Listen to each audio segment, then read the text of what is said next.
Right now, all across Scotland, there is a raging battle for survival going on. A battle involving invaders from another land. But this battle is not against an invading army of soldiers. It's a battle between two species of rodent, one native to these lands, and the other, an invader. And it's a battle for the very survival of the native species.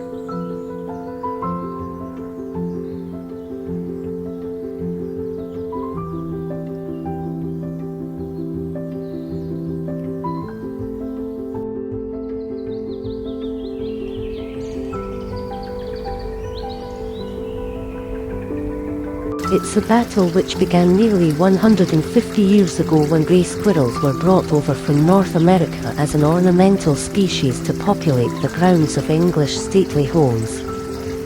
In England, the future of the red squirrel population is now extremely precarious. But in Scotland, which is home to around 75% of Britain's red squirrel population, the picture is somewhat better. But that does not mean that we're out of the woods yet in our attempts to save the red squirrel.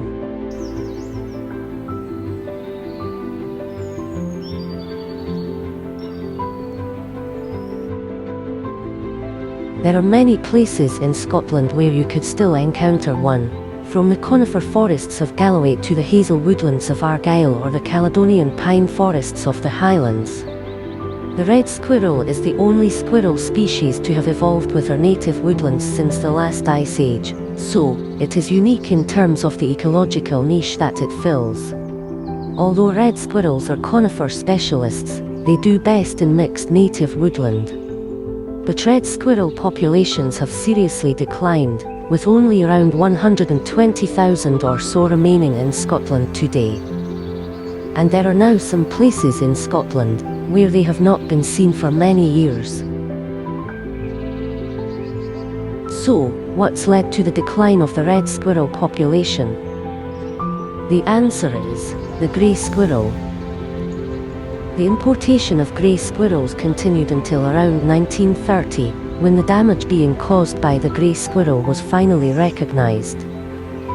Like so many things impacting on the natural world, the competition between red and grey squirrels is a man-made problem. There are three main reasons why greys are a threat to the reds. Grey squirrels carry and transmit squirrel pox, which does not appear to affect their health, but is deadly to red squirrels.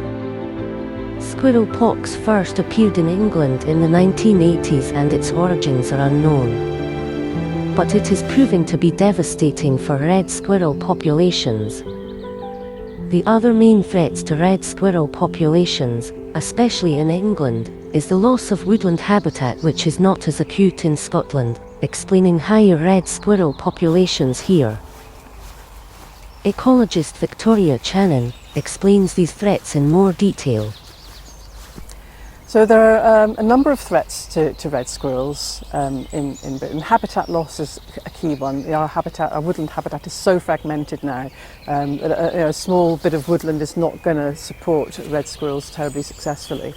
Roadkill is a problem, road deaths, but grey squirrels are the key really for problems. But partly they outcompete red squirrels for habitat. They can eat nuts and seeds before they're even ripe. Their digestive systems can cope with it, which means they can clear out a forest of all these nutrients before a red is ready to get around to them. They live in much higher densities. They're prepared to live shoulder to shoulder in a woodland, whereas reds tend to be much more, much smaller populations. And I was reading recently that if you don't manage the grey squirrels, within 15 years of a grey squirrel arriving in a woodland where red squirrels are, red squirrels will have gone. It's that quick. They're bigger and chunkier, so in a bad year when the weather's awful and the crops aren't so good, they'll survive because they've got reserves which red squirrels just don't have. And then the other thing, of course, is squirrelpox virus. It's a very nasty disease and it's carried by grey squirrels. They are just carriers. They have no symptoms. It doesn't make them ill. They just carry it. A bit like Westerners with the common cold when they went to the Americas, and the people that had never come across it before were dying. With the red squirrel, if they get squirrel pox virus, they're usually dead within 2 weeks. It looks awful. They get lesions around their eyes, their paws, the genitals. It's pussy. It looks horrendous. They get very slow and lethargic. They can't really forage for food, and then they die. And they catch it between themselves very, very quickly. So, you know, we see that every now and then. We get reports of a pox outbreak, and we would always tell people, take down your feeder boxes, clean them properly, and until we hear that there's no more pox cases been seen, just kind of keep things on the low key. People can scatter feed and things like that, but keep the bird boxes down, that sort of thing. So yeah, that's the key problem. The grey squirrel is the main problem. So what's being done to protect Scotland's red squirrel population? Supported by organisations such as Nature Scot and Scottish Forestry, Saving Scotland's Red Squirrels is monitoring squirrel numbers across Scotland. They are doing this with the help of a network of local groups made up of volunteers from all walks of life. One such group is the Solway Forests Red Squirrel Network in South West Scotland. Started in 2017, it is made up of mostly retired volunteers who have joined the battle to save the reds from extinction. Mia Missel is one such volunteer. There are 11 volunteers in the group, and most of them are to do with grey squirrel control, because we have a very bad situation here. We've had the pox virus in all of our woods in Dalbeattie, and brought by the grey squirrels. They have to be maintained. So it's a delicate situation. Nobody likes it, nobody likes talking about it, but if we want to save our red squirrels, and to be honest, in our area, which is now we call them the parks, in our park we have been devastated. As well as installing and topping up feeding boxes, Mia is also responsible for organising red squirrel surveys on behalf of the group to monitor red squirrel populations locally. The situation has been devastating. You know, people are now not getting red squirrels in their gardens where they did before. So a delicate situation, red squirrel control, but very necessary if we want to save our iconic red squirrel. I'm the only one that actually does sort of surveys in the group. All of them, except for a couple, are involved in dispatching. We have a Facebook where people can actually view what we do on a Facebook, and we run events throughout the year, which has been really good, creating awareness to the public, the local public. So we are pretty active as we can be. We're mostly all retired, so it's a case of, you know, having the time to get out there and do it, but we all do, and we're dedicated in what we do. It's a big commitment, but the group also gets support from members of the public, says Mia.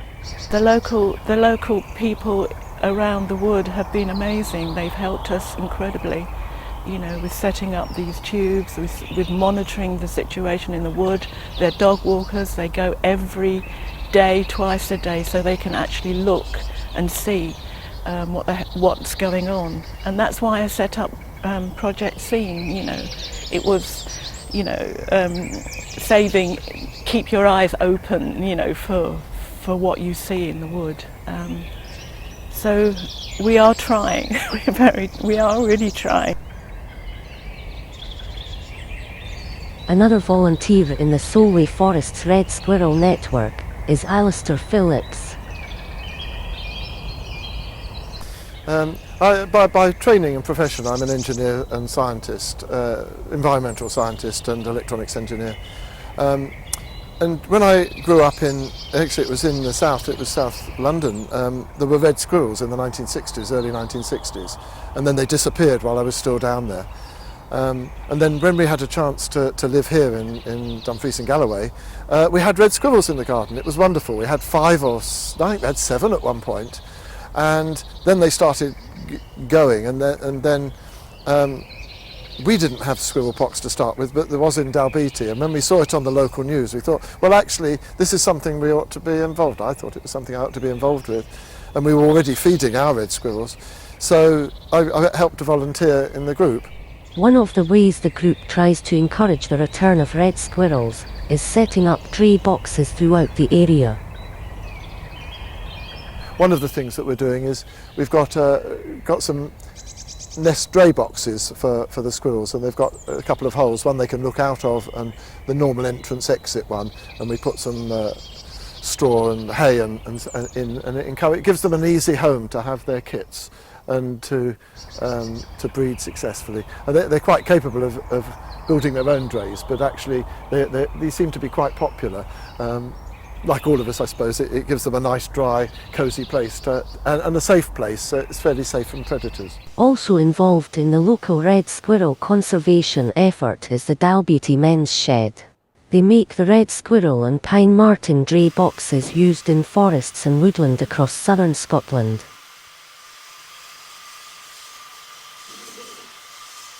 Ecologist Victoria Channon works closely with local volunteer groups. So I started out working with Saving Scotland's red squirrels back in 2019.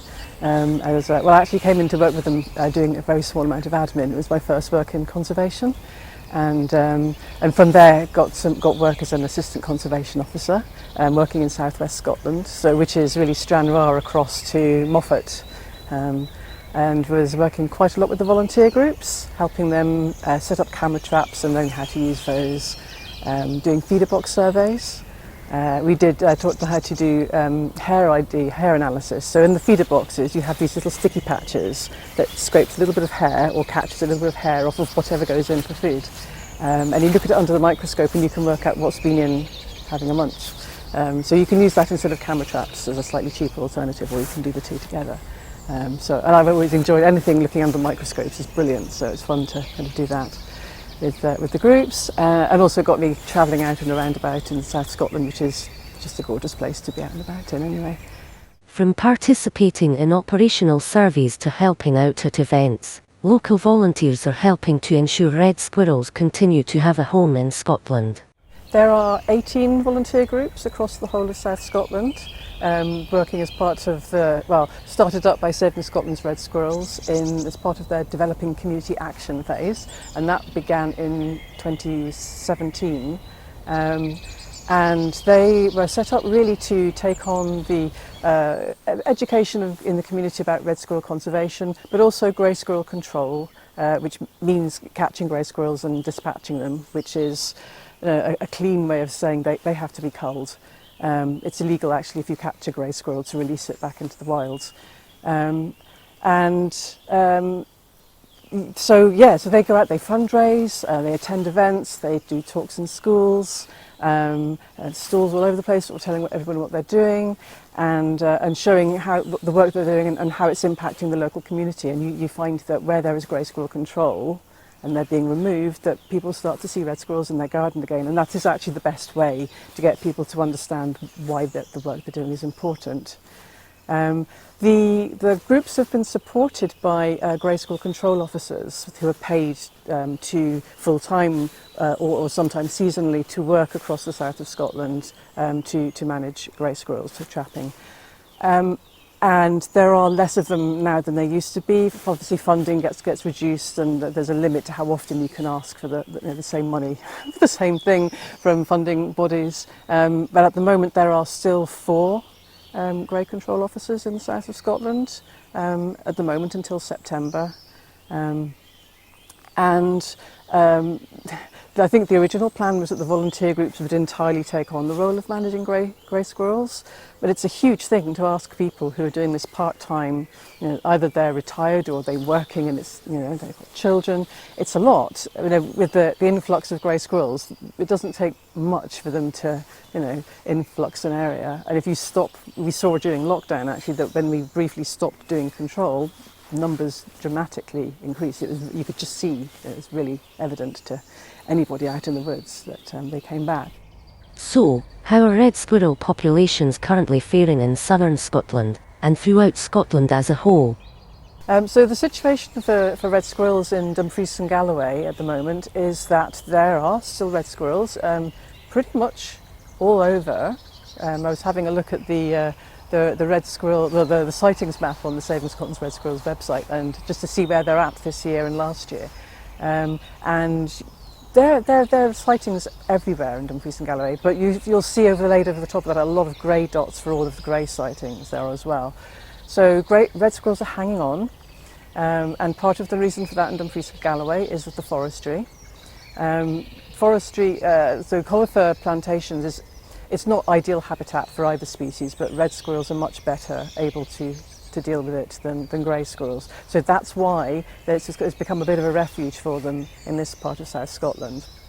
But you'll find that if you look at the map, you'll see there's a sort of a grey belt kind of from between Edinburgh and Glasgow, and then we've got what we call the Highland Line, which is sort of Fife across to the Argyll and Trossachs. Is that right? Loch Lomond Forest Park, and above that it's pretty much all reds. And in fact, so in Aberdeen there's an eradication project going on because there are so few grey squirrels up there now that it is actually within the bounds of possibility that they will get rid of them all. However, the less grey squirrels you have, the harder they are to catch. Because you've got to find them, and also it tends to be the trap shy ones, and perhaps maybe they have trap shy babies. You know, it gets harder. But yeah, it's a good looking situation up there, and the key is to stop any influx from the south of Scotland making it over that Highland Line and causing problems, because once you do that, then it gets really hard to manage up there. But the battle to save red squirrels may be receiving a little unexpected natural help in the form of pine martens, which have started to be reintroduced into southern Scotland and parts of England and Wales from their strongholds in the northwest of Scotland. Studies have shown that where pine martens are present in large enough numbers, the grey squirrel population declines and the reds start to thrive.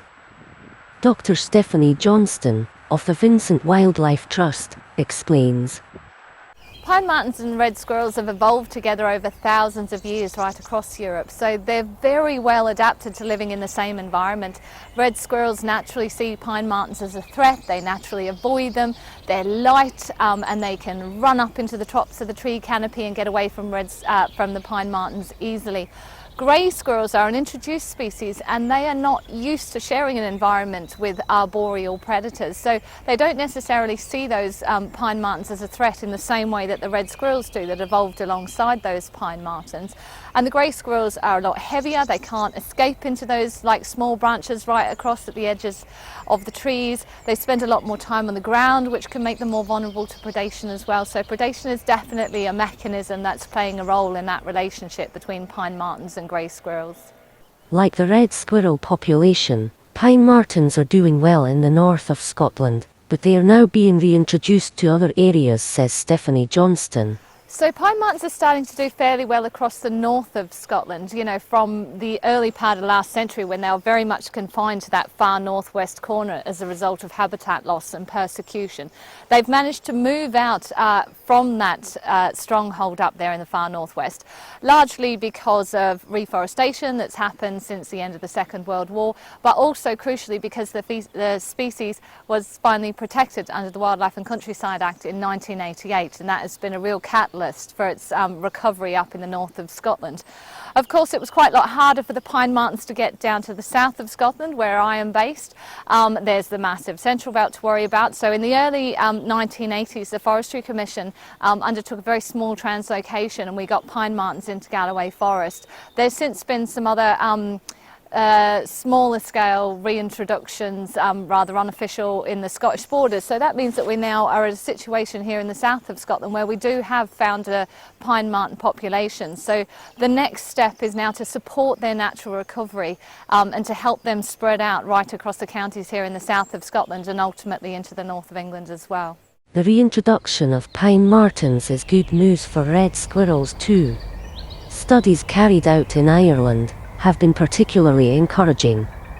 Yes, there's research that's come out of both Ireland and Scotland that shows that where pine marten populations are doing really well, so when they've reached their natural carrying capacity in the landscape, that they actually suppress grey squirrel populations. Now, grey squirrels are the #1 threat to our native red squirrels. They outcompete them for food in our native woodlands, and they carry the squirrel pox virus, which of course is deadly to red, but doesn't harm the grey squirrels at all. So if we can have another mechanism that helps people suppress the grey squirrel populations, that will in turn help our native red squirrels. Now that only happens, as I said, when the pine marten populations reaches a certain density. They need to be doing very well. So we can't stop, our grey squirrel trapping and all those other efforts that people are undertaking at the moment to keep those grey squirrels suppressed. But pine martens are going to hopefully be another tool in the kit for conservationists that are helping to save our red squirrels across Scotland. And efforts to reintroduce pine martens are being supported by volunteer groups such as the Solway Forest's Red Squirrel Network. This includes monitoring pine marten populations using motion sensor wildlife cameras and setting up pine marten dray boxes. I'm just setting up this reasonably high definition trail cam, which has got infrared on it so that it can record what's happening at night, because quite often it's at night time and very early in the morning you see it, and certainly at spring and autumn you need the infrared. It automatically detects, and then it will either take still pictures, or quite often I'll set it to take video, and it'll run for 5 minutes and then stop.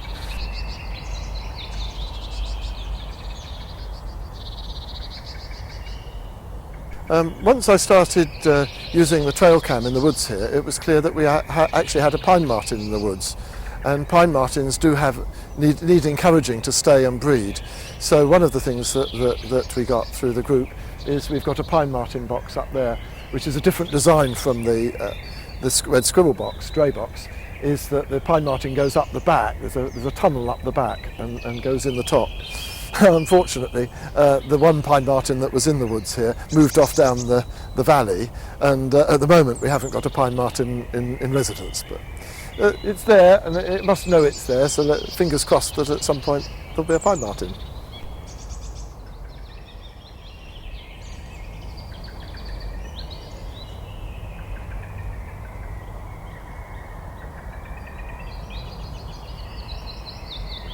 So, how optimistic can we be that Scotland's native red squirrel population can be saved?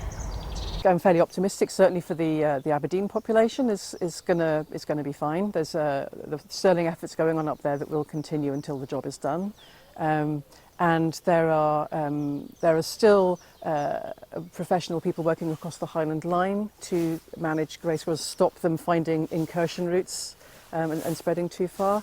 In the south of Scotland, I want to be hopeful. It's lovely to know that they are around in Dumfries and Galloway, and the volunteer groups around here work incredibly hard to keep on top of it. It can be a bit demoralising for them sometimes. They feel like they're just pushing against this wall that never gets smaller. We are seeing hopeful signs that in areas where pine martens are showing up, grey squirrels are retreating. Glen Kens is a particular example of that in southwest Scotland. They had pine martens appear, I can't remember exactly when, but say 5 years ago or so, and then they stopped getting grey squirrels, and then all the squirrels kind of disappeared, and everyone got very worried. And I know that many people are actually quite concerned about the arrival of the pine marten and our beloved red squirrel, but the red squirrels came back eventually once they kind of, I don't know, they obviously reached some kind of equilibrium, but pine martens and red squirrels have evolved together over thousands of years, so that they're not going to be decimated by the arrival of the pine marten, and actually to some extent they'll be protected because, there's a beautiful study in Ireland that very clearly shows you can look at the change over the years of where the greys were and watch them just being pushed back, so that now the majority of Ireland is pine martens and red squirrels, and then there's a bit to the east which is greys. Don't know where they're all going, but they're running away. So.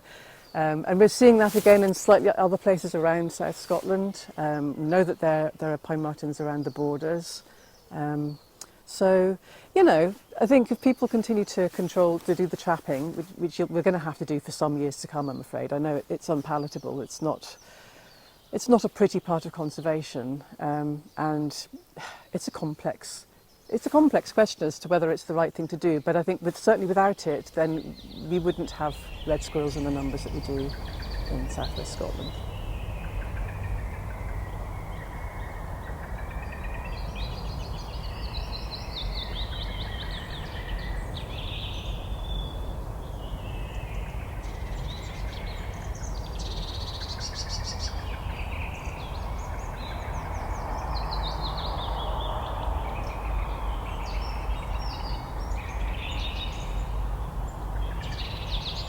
So, why is it important to save Scotland's native red squirrel population? The reason we're going to so much trouble to protect our red squirrel is not just because it's a beautiful creature and quite an iconic species, especially for us up here in Scotland. It's a really good indicator of habitat health, woodland health for starters. It's part of our natural ecosystem. They spread seeds about, they're caches that they forget. That's one way of spreading tree seeds about. Yeah, really, no ecosystem is complete without its full range of animals, and red squirrels is one of those that is very important, I think. Whilst grey squirrels are, like their red counterparts, undoubtedly cute, the protection of native species against invaders is vital to the overall health of the native environment and ecosystem. That's why this is a battle that red squirrels and other native species like the pine marten cannot afford to lose.